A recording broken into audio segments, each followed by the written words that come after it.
Okay, good morning to all of you. तो आज का सेशन स्टार्ट करते हैं, लेक्चर नंबर 6। ओके, इसमें हम लोग क्या करेंगे, questions on theorems of triangles. Okay, जैसा कि लेक्चर नंबर 5 में हम लोगों ने कुछ बेसिक थियरम के स्टेटमेंट्स को जाना था, ठीक है। तो उसी स्टेटमेंट को इम्प्लीमेंट करने के लिए कुछ क्वेश्चंस को करेंगे ताकि मुझे एक आइडिया लग सके कि थ्योरम्स को कैसे अप्लाई करेंगे क्वेश्चंस में। ओके, तो प्रैक्टिस करते हैं आज। उसके बाद कल से स्टार्ट करेंगे क्वाड्रिलेटरल, और जिसको चतुर्भुज बोलते हैं, ठीक है। तो आइए क्वेश्चन करते हैं। एक ट्रायंगल एबीसी में एंगल ए का अर्धक एडी है। ओके, समझिएगा, एक ट्रायंगल है एबीसी, ये दिया गया है, ठीक है, एबीसी, और एडी जो है एंगल ए को अर्धक है, यानी कि इस एंगल को क्या कर रहा है, बाइसेक्ट कर रहा है। ओके, यदि ए बी जो है 9 सेंटीमीटर, ए बी कितना है 9 सेंटीमीटर, ए सी जो है, ए सी कितना दिया गया है 12 सेंटीमीटर, ठीक है, और बी डी जो है 7 माइनस एक्स, ओके, तथा डी सी जो है यक्स है, तो यक्स का मान बता दीजिए। ओके, अगर आपको याद हो तो एक थ्योरम हमने ये कराया था कि त्रिभुज के किसी कोण के बाह्य या आंतरिक समद्विभाजक, यानी इसके बाइसेक्टर, उस कोण को बनाने वाली भुजाओं के अनुपात में सम्मुख भुजा को क्या करता है, डिवाइड करता है, ठीक है। इसको थ्योरम हम कराए थे, यानी कि अगर एंगल ए को कोई लाइन बाइसेक्ट कर रही है तो सामने वाली लाइन को जिस पॉइंट पे मिलाती है, तो ये वाला यानी कि ए बी रेशियो ए सी बराबर हो जाएगा B D ratio D C. Okay, तो इस थ्योरम से अगर मैं देखूं तो यहाँ पे मैं क्या लिख सकता हूँ, यहाँ पे अगर मैं लिखूं according to theorem, according to theorem, तो क्या लिख सकते हैं, A B upon A C equal to क्या हो जाएगा, B D upon D C. Okay, clear है। तो सिर्फ वैल्यू को क्या करना है, पुट करना है। ए बी यहाँ पे कितना है 9, 9 upon 12 equal to B D कितना है 7 माइनस एक्स अपॉन एक्स। तो इसको सॉल्व करेंगे, ठीक है, थोड़ा सा इसको कट करेंगे तो कट हो जाएगा, 3 3 जा 9 और 3 4 जा 12, यानी कि 3/4 बराबर हो जाएगा 7 minus x upon x. Cross multiply करेंगे, ठीक है, तो क्या हो जाएगा 3x इक्वल टू क्या हो जाएगा 4 टाइम्स 7 माइनस एक्स, यानी कि 3x इक्वल टू, ब्रैकेट को ओपन कर लेंगे, 4 सत्ते 28 माइनस 4x, वेरिएबल्स को एक साइड, कांस्टेंट को एक तरफ, ठीक है।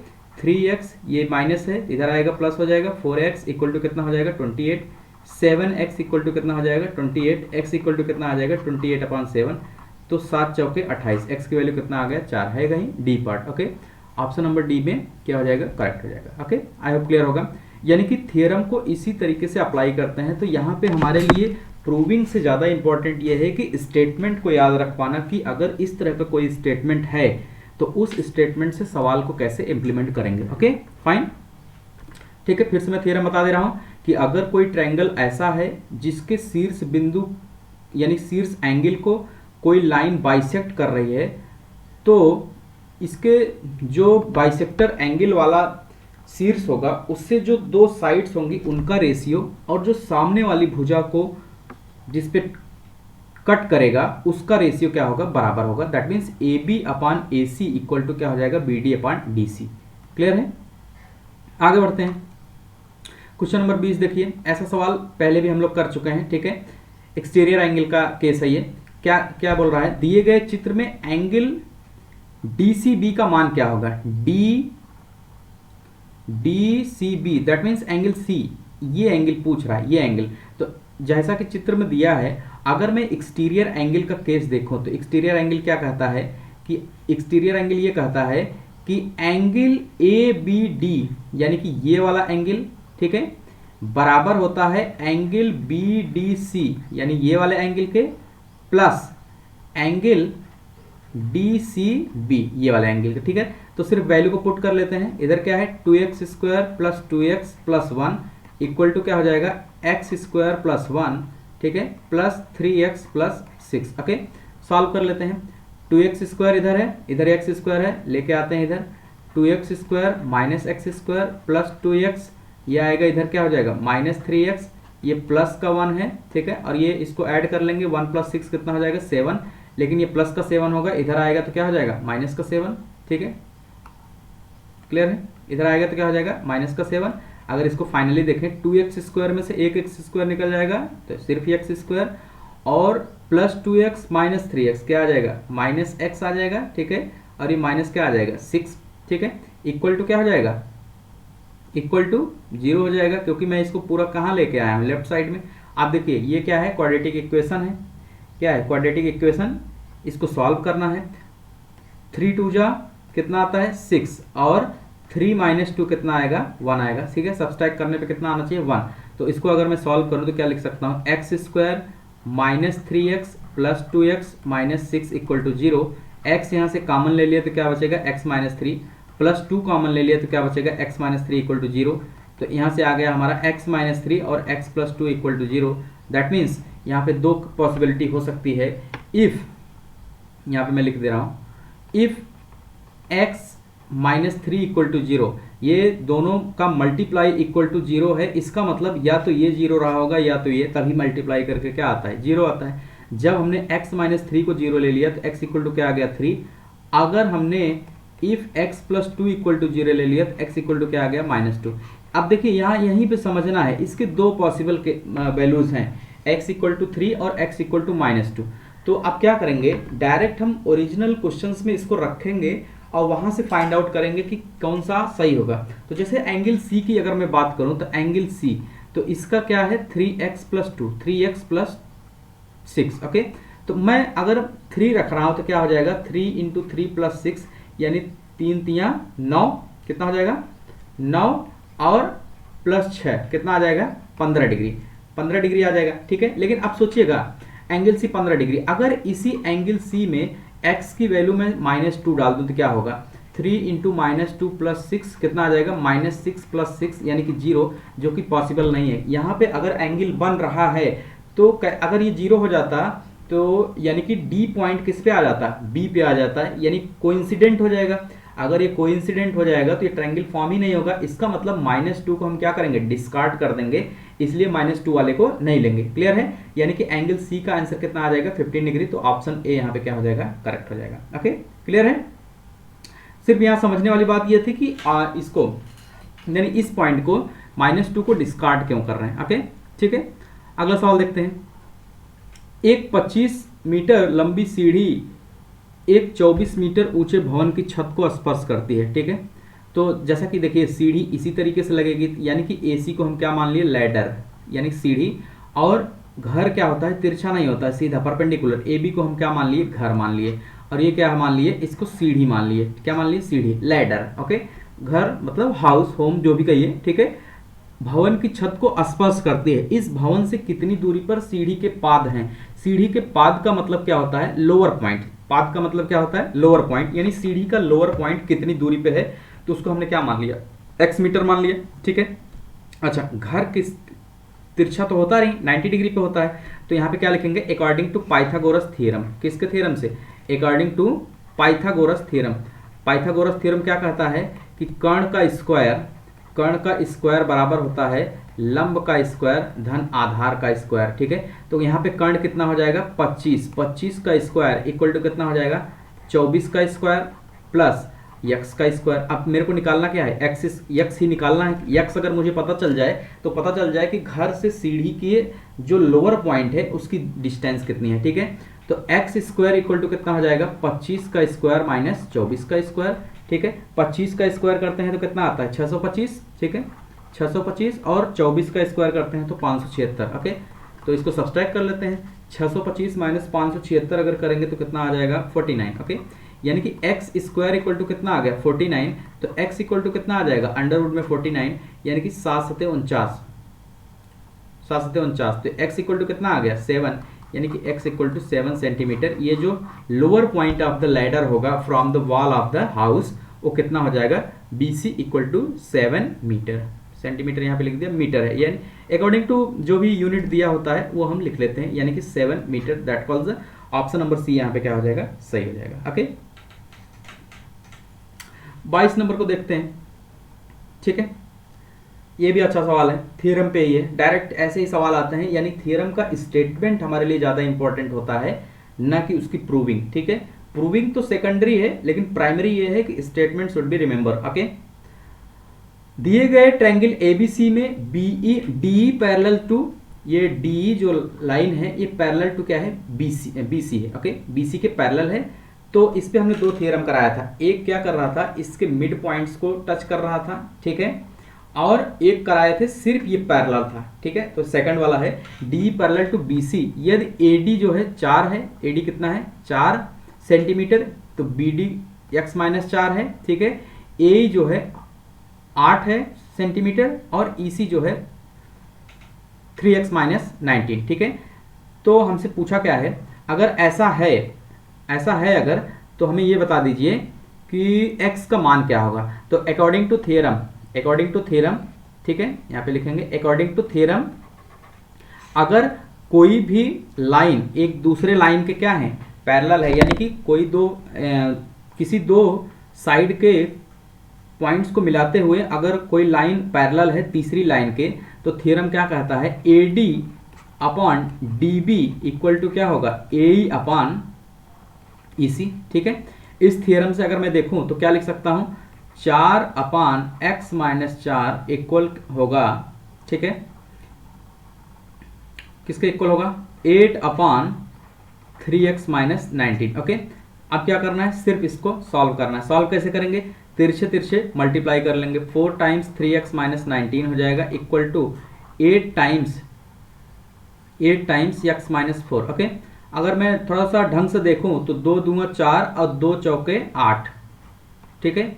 फिर से कट करें, 2 एक कम 2, 2 दूंगा 4। इसका मतलब फाइनली अगर मैं देखूं तो मेरे पास क्या मिल गया, 3x माइनस 19 इक्वल टू होगा 2 टाइम्स x माइनस 4। ओके, ऐसे भी मैं कर सकता हूं, 4 दूंगा 8, यहीं से डायरेक्ट कट कर देंगे, 2 times x minus 4 equal to क्या हो जाएगा, 3x माइनस 19। ओके, ठीक है, आगे देखते हैं, 3x माइनस 19 इक्वल टू कितना हो जाएगा, 2x माइनस 8। ओके, वेरिएबल्स को एक साइड, कांस्टेंट को एक side, 3x minus 2x equal to minus 8 plus कितना हो जाएगा 19, 3x और माइनस का 2x कितना बचेगा, x बचेगा, और ये कितना हो जाएगा, 19 में से 8 गए, कितना बचेगा 11, और ये सेंटीमीटर में है तो यूनिट कितना हो जाएगा, सेंटीमीटर है कहीं ऑप्शन में, 11 centimetre. Okay, option number B correct. Okay, clear है, ठीक, आगे देखते हैं।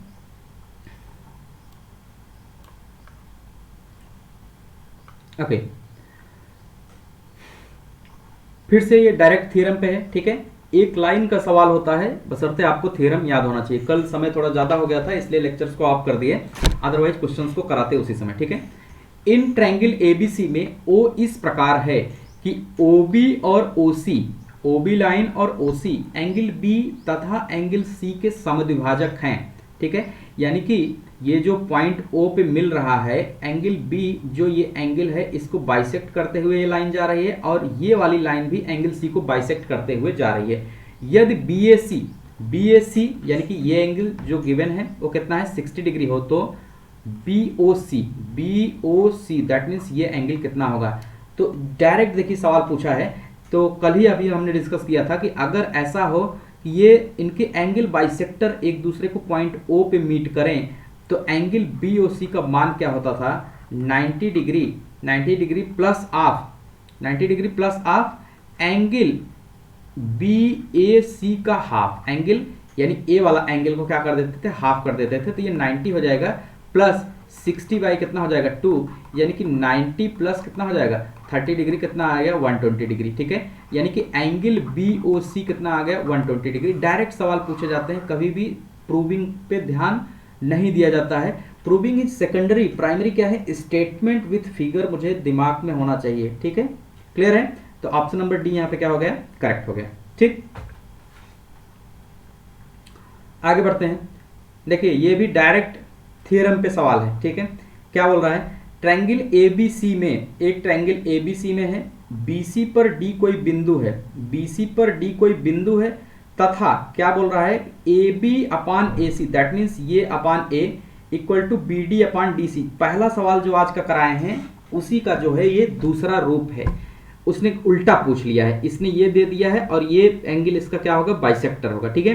तो एंगल B कितना है 70 डिग्री, मैं नोट कर ले रहा हूं, एंगल C कितना है 50 डिग्री। ओके, तो एंगल BAD का मान बताओ, एंगल BAD का। अच्छा, अगर सिर्फ मैं ट्रायंगल ABC को ध्यान दूं तो यहाँ से angle A plus angle B plus angle C कितना हो जाएगा 180 डिग्री, यानी कि angle A plus 70 plus 50 degree equal to कितना हो जाएगा 180 डिग्री। ओके, तो angle A plus 7 5 12 120 degree equal to कितना हो जाएगा 180 डिग्री। ओके, तो एंगल ए यहां से कितना आ जाएगा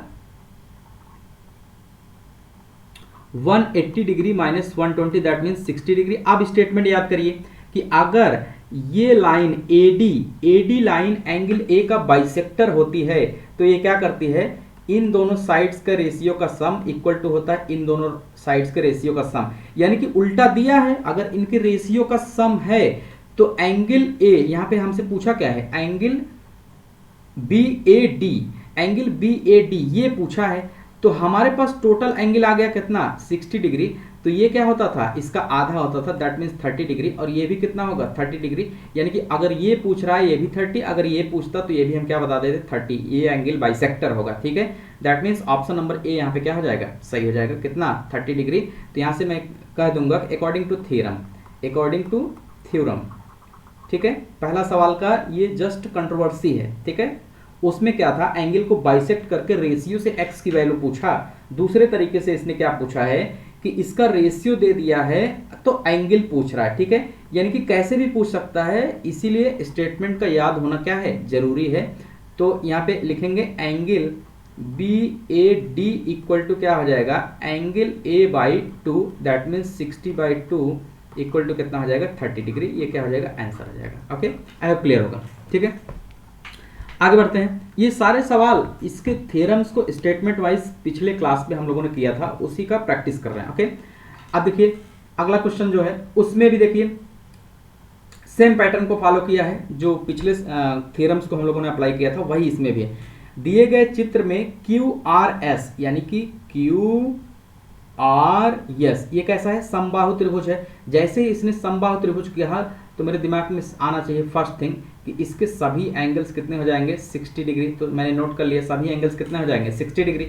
समबाहु त्रिभुज के सभी कोण कितने होते हैं 60 अंश के होते हैं। ठीक है, और TQS एक समद्विबाहु त्रिभुज है। आप देखिएगा TQS एक समद्विबाहु त्रिभुज है, तो ये भुजा के बराबर होगी। दैट मीन्स एंगल ये वाला एंगल अगर θ1 है तो x वाला एंगल भी क्या होगा θ1 होगा। समझ में आ रहा है कि नहीं, क्योंकि बराबर भुजाओं के सम्मुख कोण भी क्या होते हैं बराबर होते हैं। यानी कि अगर ये 47 डिग्री है x इक्वल टू 47 है तो एंगल TQS भी कितना होगा TQS दैट मीन्स θ1 जो लिखे हैं वो भी कितना होगा 47 होगा। तो y का मान यहाँ पे मुझे बताना है, y का मान बताना है। ठीक है, यहाँ पे y का मान मुझे फाइंड आउट करना है। तो अगर मैं ट्रायंगल TQS में देखूं, TQS में, ठीक है, TQS में अगर मैं देखूं और एंगल RQS अगर मैं निकालने का प्रयास करूं, ठीक है, RQS देखिए समद्विबाहु त्रिभुज अगर मैं इसमें देखूं तो जैसा कि मैं एक स्टेटमेंट लिख भी दे रहा हूं, समद्विबाहु त्रिभुज में समद्विबाहु त्रिभुज TQS में मैंने डायरेक्ट वहीं पे लिख दिया है θ1 तो उसको सही करते हैं। एंगल TQS इक्वल टू होगा एंगल TSQ कितना होगा 47 डिग्री। मैं इसको थोड़ा सा क्लियर कर दे रहा हूं, आई होप जब मैं बता रहा था तो याद होगा। ठीक है, स्पष्ट दिखना चाहिए, ऐसे आप समझिएगा सभी एंगल 60 होंगे, सभी 60 होंगे और ये जितना एंगल है क्योंकि ये समद्विबाहु त्रिभुज है तो ये भी कितना होगा जितना ये है। अब गिवन है कि x इक्वल टू कितना है, x इक्वल टू कितना है 47 डिग्री, तो ये एंगल भी कितना हो जाएगा 47 डिग्री। ओके, अब देखते हैं समबाहु त्रिभुज में। अगर मैं समबाहु त्रिभुज की बात करूं यानी कि ट्रायंगल, यहाँ पे मैं लिख दे रहा हूं इन ट्रायंगल RQS, समझिएगा RQS में अगर मैं देखूं तो एंगल RQS बराबर होगा RQS यानी कि मैं लिख ले रहा हूं एंगल RQS ये बराबर होगा किसके, ये जो एंगल y इक्वल टू है और ये इन दोनों के किस बराबर होगा, यानी कि RQT।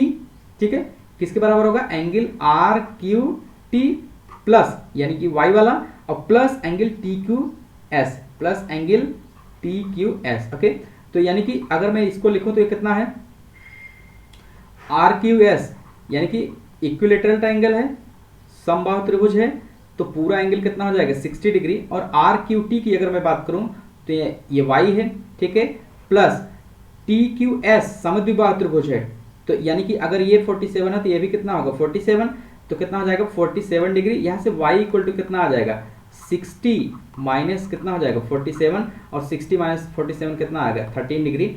तो यही तो मेरे से पूछा था कि तो टी क्यू एस एक समद्विबाहु त्रिभुज है, तो y का मान बताओ, तो y के मान यहाँ पे कितना आ जाएगा 13 डिग्री। ओके, बिल्कुल आसान है। बस जो हमें ट्रायंगल के बारे में बताया गया है कल, समद्विबाहु त्रिभुज और बराबर भुजाओं के सम्मुख कोण क्या होते हैं, बराबर होते हैं। जैसे T Q equal to T S है, तो जो एंगल यक्स होगा वही कितना होगा टी क्यू एस होगा। ओके, तो ये थ्योरम यहाँ, ये स्टेटमेंट यहाँ पे जरूरी है, ये थ्योरी को आना, और इक्विलेटरल ट्रायंगल के सभी एंगल्स कितने होते हैं 60 डिग्री, ये आना जरूरी है। तो ये क्वेश्चन क्या हो जाएगा, बिल्कुल आसान हो जाएगा। ओके, ठीक है, आगे बढ़ते हैं।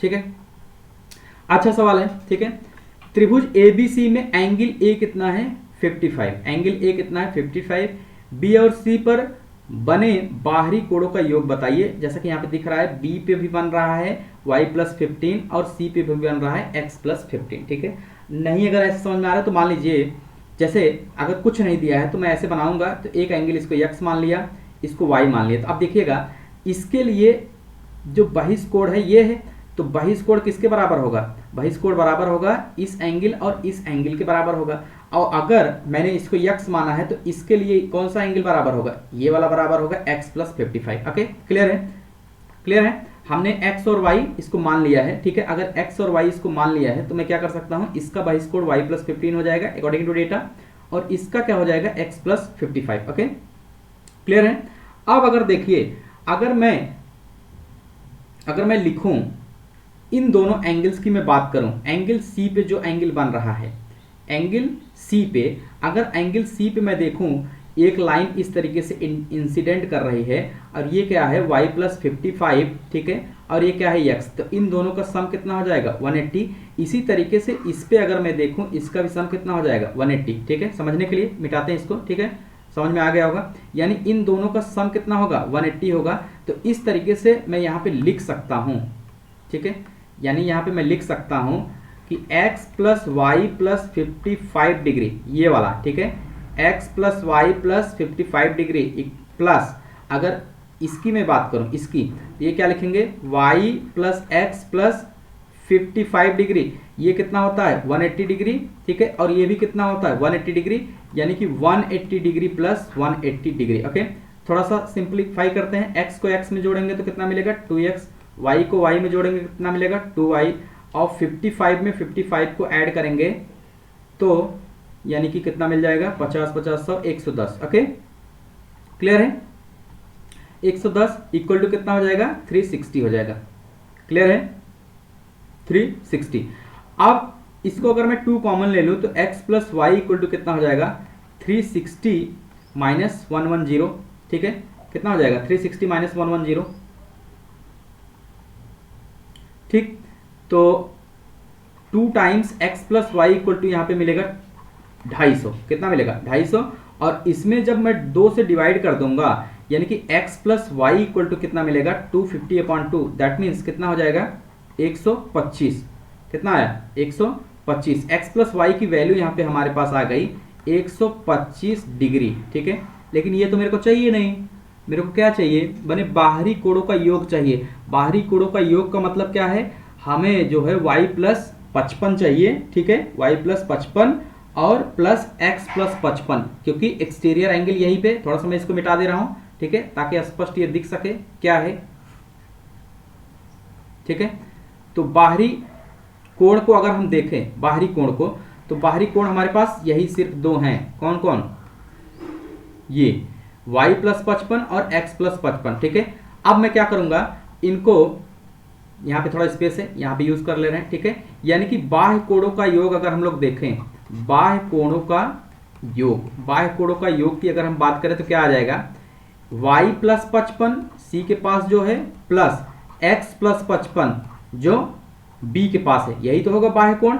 तो इसका मतलब क्या हो जाएगा, अगर मैं इसको जोड़ूं x+y 55 + 55 कितना हो जाएगा 110, और x+y की वैल्यू अभी हमने देखा कितना है 125। कितना है 125, इसकी जगह क्या लिख देंगे 125 प्लस 110, 125 प्लस 110 करेंगे कितना आ जाएगा 235, यानी कि टोटल कितना आ जाएगा 235 डिग्री, यानी इन दोनों एंगल्स को अगर हम जोड़ेंगे तो कितना आ जाएगा 235 डिग्री। ठीक है, क्लियर है। और ऐसे भी अगर मुझे क्लियरिफाई करना है तो जो ट्रायंगल है x plus Y plus 55 degree, इसका सम कितना आना चाहिए 180 डिग्री आना चाहिए क्लियरिफाई के लिए। तो x प्लस वाई की वैल्यू कितनी आई थी 125, ठीक है, 125 प्लस 55, 5 5 10 की 0 और 5 2 7 1 8, 180। ठीक है, ऐसे भी हमारा 180 आ रहा है। ठीक है, यानी कि जो x प्लस वाई की वैल्यू आई है वो करेक्ट है, और अकॉर्डिंग टू डेटा बाह्य कोणों का योग कितना हो जाएगा 235 डिग्री है कहीं पे। ऑप्शन नंबर डी यहाँ पे क्या हो जाएगा करेक्ट हो जाएगा। ओके, क्लियर है। ठीक,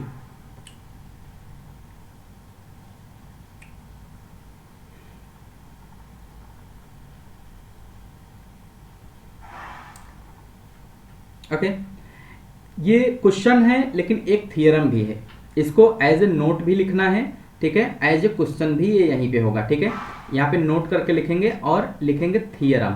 क्या लिखेंगे, ये थियरम का पार्ट है। ओके, क्या है थियरम, एक समकोण त्रिभुज ABC में, अगर कोई समकोण त्रिभुज ABC में है जिसमें एंगल A कितना है 90 डिग्री, एंगल A कितना है 90 डिग्री, यदि AD परपेंडिकुलर टू BC, इस पे क्या हो रहा है 90 डिग्री है। ठीक है, तो निम्न में से सही कथन ज्ञात कीजिए।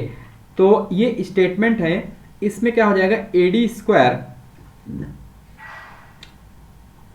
AD square equal to BD plus DC। इसको समझते हैं थोड़ा सा दूसरे तरीके से। ठीक है, ट्रायंगल को सीधा बनाते हैं तो ज़्यादा स्पष्ट हो पाएगा।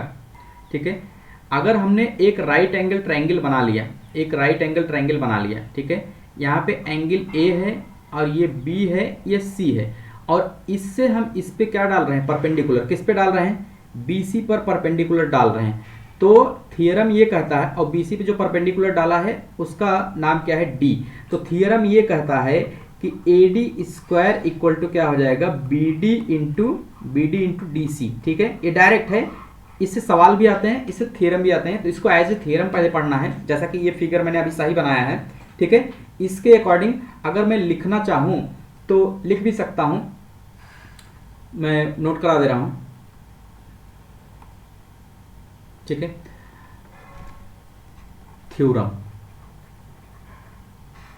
ठीक है, थ्योरम ये है, इसको नोट कर लीजिएगा, किसी समकोण के कर्ण पर, किसी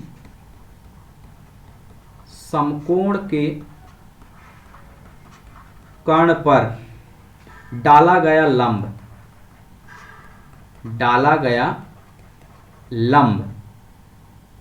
उसके द्वारा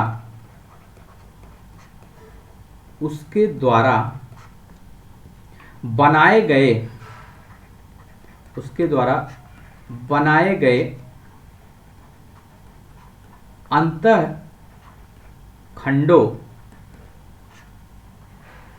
अंतःखंडों के गुणनफल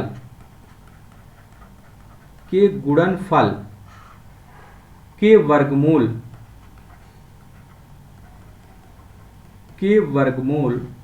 के बराबर होता है। ठीक है, इसको क्लेरिफाई करते हैं। ओके, देखिए ये क्या कह रहा है थ्योरम, डायरेक्ट इसीलिए सवाल पूछा है तो डायरेक्ट थ्योरम याद होना जरूरी है। ठीक है, एक राइट एंगल ट्रायंगल है। ठीक है, एक राइट एंगल क्या है ट्रायंगल है, यहाँ पे A पे राइट एंगल है, B है, C है। ठीक है, यहाँ पे मैं लिख ले रहा हूं, लेट ए राइट एंगल ट्रायंगल ABC, यानी कि समकोण त्रिभुज ABC हमने ले लिया। ठीक है, समकोण त्रिभुज ABC ले लिया। ठीक, इसमें क्या है A जो है एंगल A इक्वल टू क्या है 90 डिग्री है। ठीक है, और AD परपेंडिकुलर, इसको क्या बोलते हैं परपेंडिकुलर, AD यानी कि ये वाली लाइन जो है परपेंडिकुलर टू BC, एक लाइन में यहां से ड्रॉ कर ले रहा हूं, और ये इस पे क्या है 90 डिग्री है। ठीक है, ये पॉइंट D है, ये भी 90 डिग्री है। इस पे AD परपेंडिकुलर टू क्या है BC, तो यहां से थ्योरम एक आती है कि AD स्क्वायर इक्वल टू क्या हो जाएगा B D into D C. Hence यहाँ से ए डी इक्वल टू क्या हो जाएगा, ए डी इक्वल टू क्या हो जाएगा, अंडर रूट में B D into D C. Direct सवाल इस पर पूछे जाते हैं, डायरेक्ट, बिल्कुल डायरेक्ट। यानी कि आपको अगर स्टेटमेंट याद है तो ये तुरंत हो जाएगा। ठीक, ये हो गया। और मैं स्टेटमेंट को भी अगर कवर आउट करने का प्रयास करूं तो हमारा स्टेटमेंट ये है, यानी कि ये फिगर आपको याद होना चाहिए और ये थ्योरम का स्टेटमेंट। तो इस पे न्यूमेरिकल भी डायरेक्ट आते हैं और यहाँ पे जो पूछा गया है डायरेक्ट उसने थ्योरम को ही पूछ लिया है। ठीक है, बस फिगर को क्या किया है, थोड़ा सा उल्टा सीधा करके गुमराह करने का प्रयास किया है ताकि समझ में कम आए। ओके, ठीक है, तो आई होप ये क्लियर होगा, ये थ्योरम है। ठीक है, तो आते हैं अपने क्वेश्चन से। ठीक,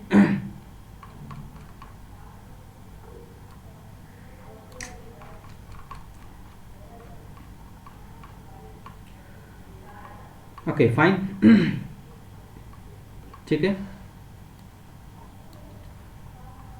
ये ओके, देखिए इसने क्या किया है, सिर्फ फिगर को उल्टा सीधा बना के दिमाग को भ्रमित करने का प्रयास किया है। तो ए डी इक्वल टू क्या हो जाएगा, B D into D C. ठीक है, यानी कि अगर मैं यहाँ से ए डी लिखूँ तो इसके स्क्वायर रूट यानी कि B D into D C के बराबर होगा। ठीक है, तो वही स्टेटमेंट ये कह रहा है कि किसी समकोण के कर्ण पर डाला गया लंब, ये परपेंडिकुलर जो डाला गया है उसके द्वारा बनाए गए अंतःखंडों, अंतःखंडों मतलब कौन अंतःखंड, बी डी और डी सी के गुणनफल के इसके मल्टीप्लाई करेंगे। ठीक है, और इसके स्क्वायर रूट के अंडर रूट में B D into D C that called the square root के क्या होगा, वर्गमूल के बराबर होगा।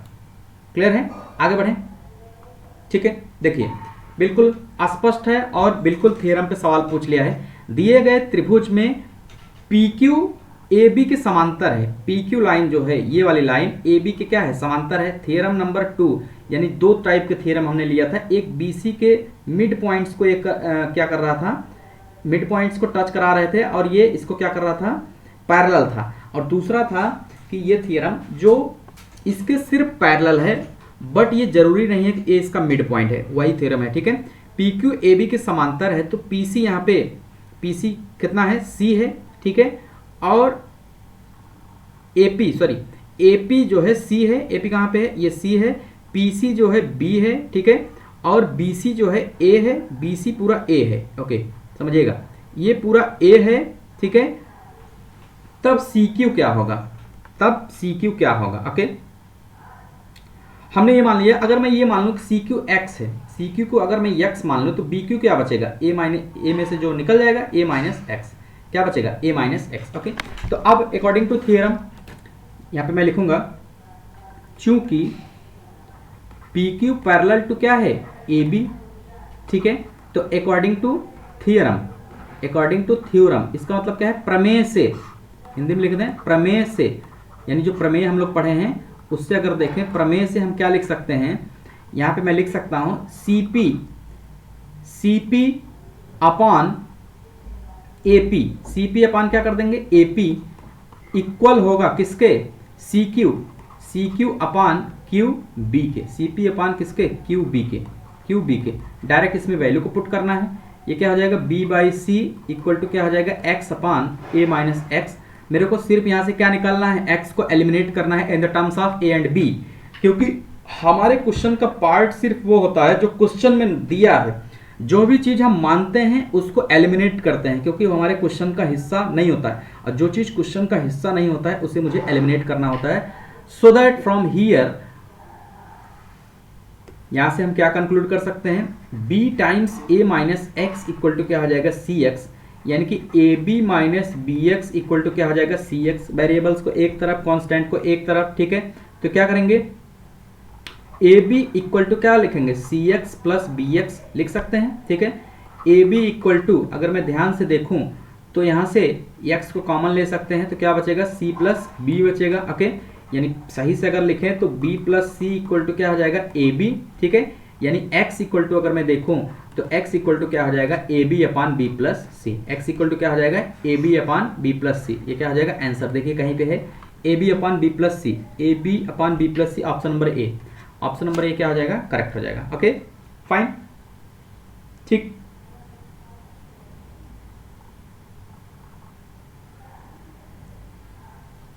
क्लियर है? आगे बढ़ते हैं। अच्छा सवाल है।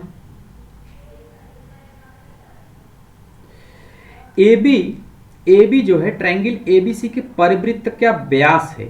समझिएगा परिवृत्त क्या होता है, पिछले क्लास में डिस्कस किया था।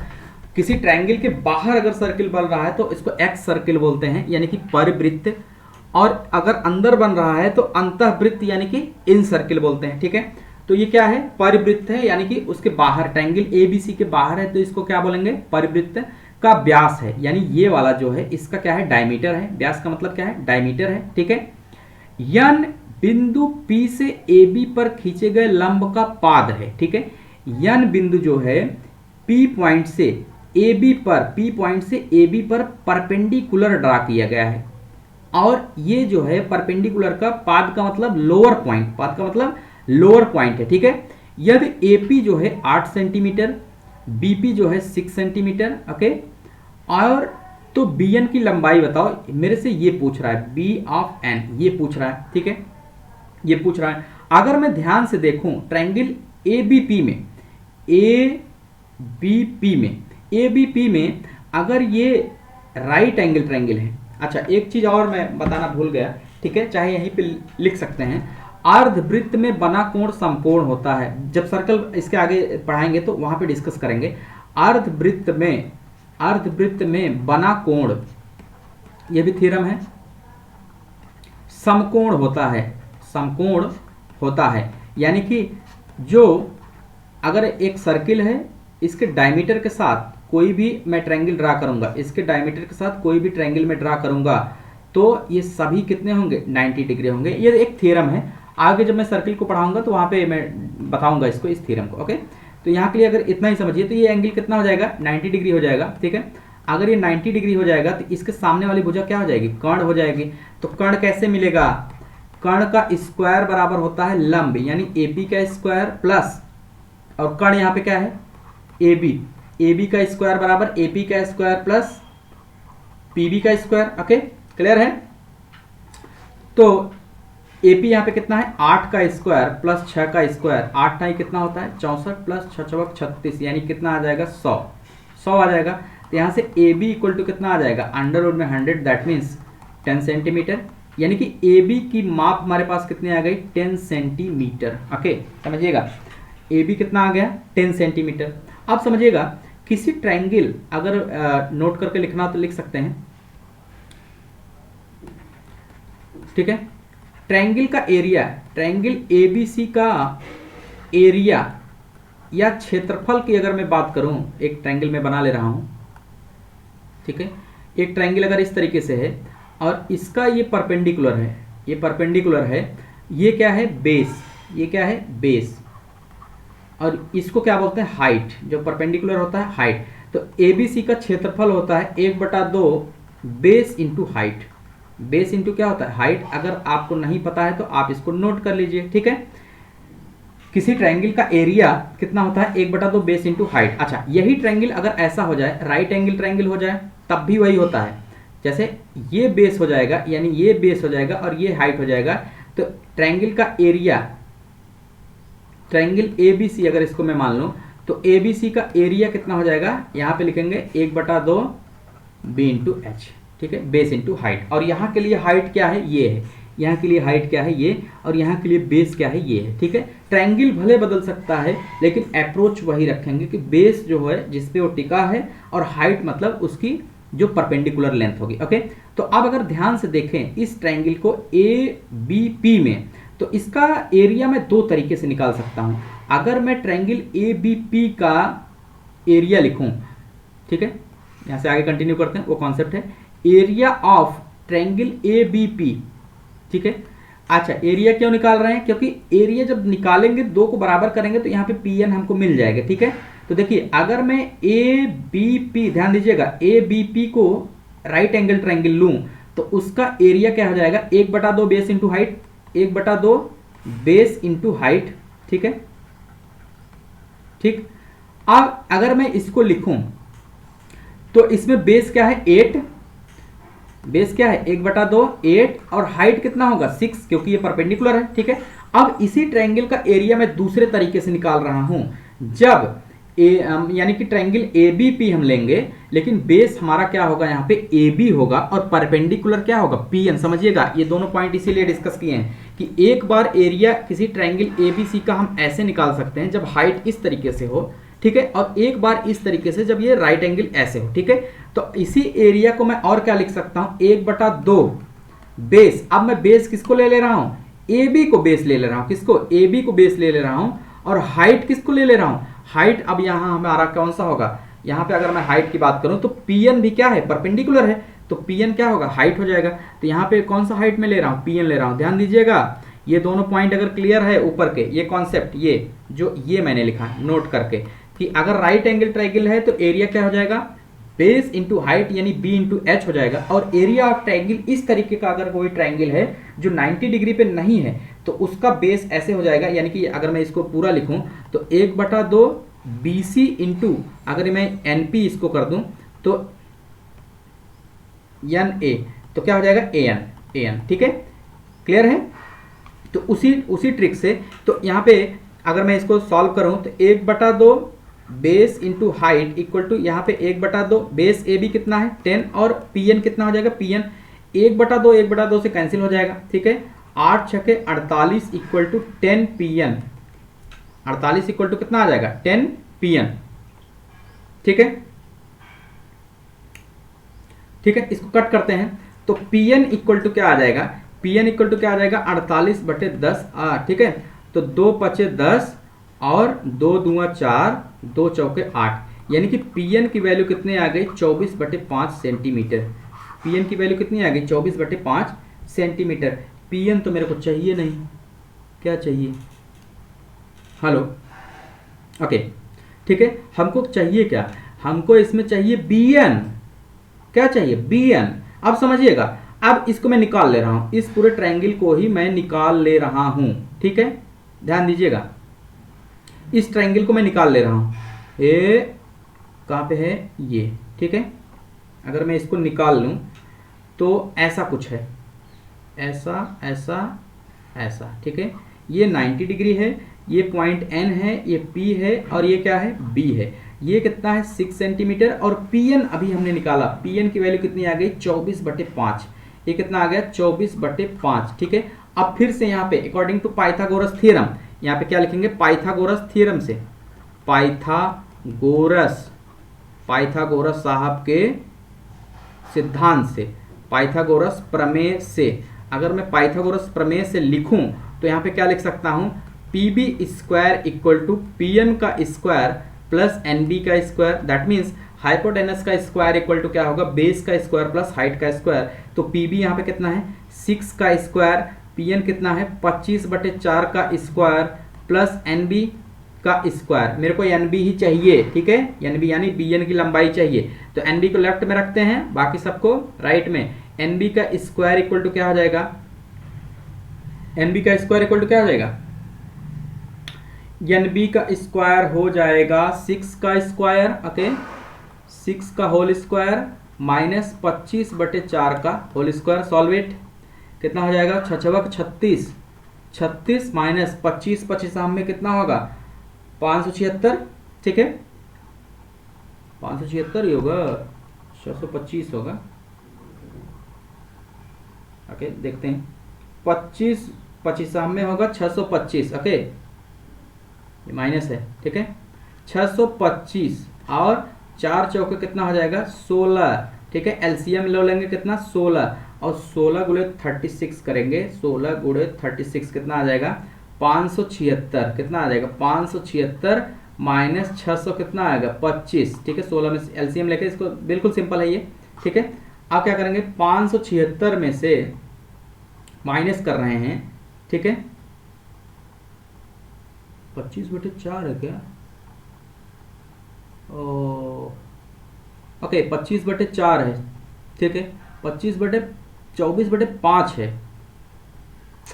ओके, पूरा गलत हो गया। ठीक है, इसको करते हैं, ये 24 कितना आया है 5 आया है ना, तो ये कितना हो जाएगा 24/5। ठीक है, इसको सही करते हैं, इसको फिर से पूरा करते हैं। ठीक है, इरेज करते हैं, एक सिली मिस्टेक से पूरा 24/5 है। Okay fine, just a minute.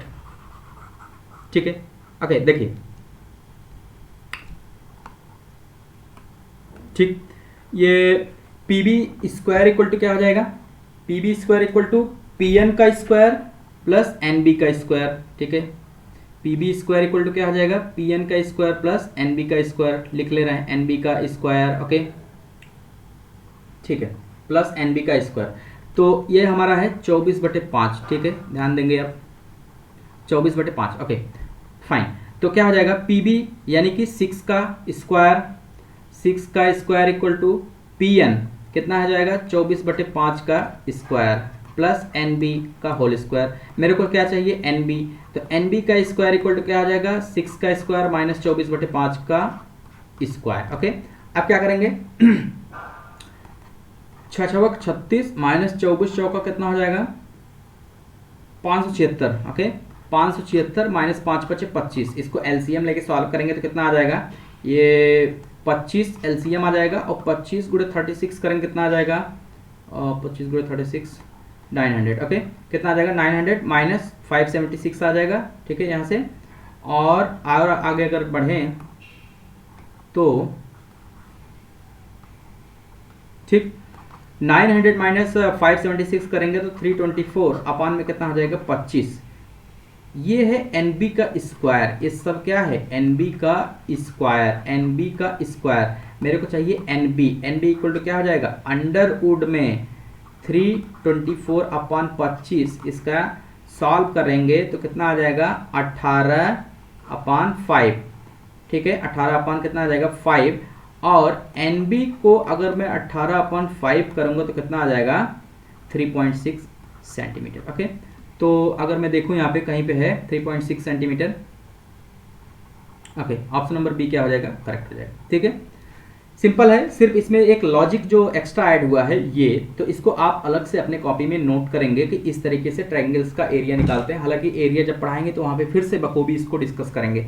ठीक है, फिर भी यहाँ के लिए इतना सफिशियंट है। ओके, आज के लास्ट सवाल की तरफ चलते हैं। ठीक है, ठीक, तो दिया है कि ट्रायंगल एबीसी में एंगल ए का समद्विभाजक क्या है, एडी। क्वेश्चन नंबर 1 से जैसे स्टार्ट किए थे, एंडिंग भी ऐसे ही होने जा रही है। ठीक है, यानी कि जहां से हम लोग स्टार्ट किए थे जिस थ्योरम को लेके, उसी थ्योरम पे हम क्या कर रहे हैं, एंड कर रहे हैं। ठीक है, एडी का क्या है, समद्विभाजक है।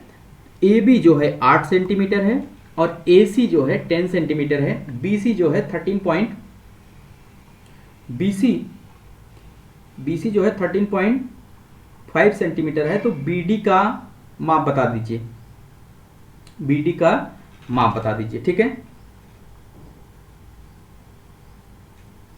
हाँ, क्वेश्चन में थोड़ा सा एरर है, इसको सही करते हैं। बीसी जो है 13.5 है। ठीक है, बीसी जो है 13.5 है। ठीक है, यानी कि ये टोटल जो है, ये टोटल हमको दिया है 13.5 सेंटीमीटर। ठीक है, तो बीडी का मान बताना है, मेरे को ये मान बताना है। तो इसको मैंने क्या मान लिया, लेट x, अगर ये x है तो डीसी कितना हो जाएगा, 13.5 माइनस एक्स। ओके, तो पहला थ्योरम क्या कहता है कि अगर इस एंगल का बाइसेक्टर है ये, तो ये साइड का रेशियो यानी कि ए बी अपान ए सी का रेशियो क्या हो जाएगा, बी डी अपान डी सी। ठीक है, इसको अलग जगह कर लेते हैं। ठीक है, आगे इसके लिखते हैं सॉल्यूशन। क्वेश्चन नंबर कितना है, 30। ठीक है, चाहे तो मैं इसको बना ले रहा हूं अलग से। ठीक है, एक ट्रायंगल है इस तरीके से, और ये एंगल का क्या है, बाइसेक्टर है, ए बी सी और ये डी है। ठीक है, और इस पॉइंट को हमने मान रखा है, ये x है, ये 13.5 माइनस क्या हो जाएगा, x हो जाएगा, और ये मेरे को दिया है 8 सेंटीमीटर, ये क्या है 10 सेंटीमीटर। ओके, तो अब यहाँ पे क्या लिखेंगे, क्वेश्चन नंबर 30 है ये, इसका सोल्यूशन है। ठीक है, अब यहाँ पे लिखेंगे अकॉर्डिंग टू थ्योरम, किसके हिसाब से, अकॉर्डिंग टू थ्योरम। तो थ्योरम, अच्छा एक चीज़ और, थ्योरम याद कैसे होती है, नंबर ऑफ क्वेश्चंस की प्रैक्टिस करने से थ्योरम अपने आप दिमाग में बैठ जाती है, फिगर देखते ही समझ में आ जाता है कि कौन सा थ्योरम इसमें अप्लाई होगा। एंगल ए का ये बाइसेक्टर है एडी, इसलिए ये रेशियो ये अपान ए रेशियो ए हो जाएगा। ठीक है, तो करते हैं इसको। तो क्या हो जाएगा, A B upon A C equal to क्या हो जाएगा, बी डी अपान क्या हो जाएगा, डी सी। सिंपल है, इसको लिखते हैं और सॉल्व करते हैं एक्स के लिए, ठीक है।